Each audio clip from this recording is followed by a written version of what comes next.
ধন্যবাদ কথক নাটক গ্রুপকে।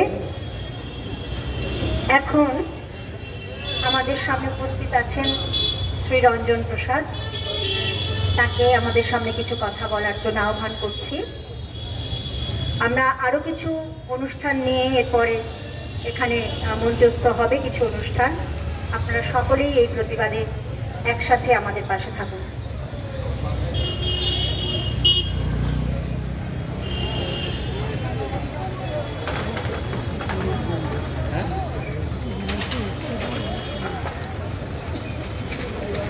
এবার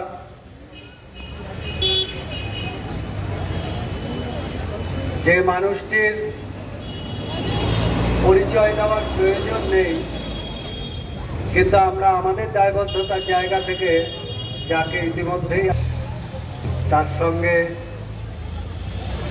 এই পরিবেশের দাবি সেটা তিনি যেভাবে রাখবেন, এই দিক দিয়ে আসুন স্যার। শিল্পী রঞ্জন প্রসাদ।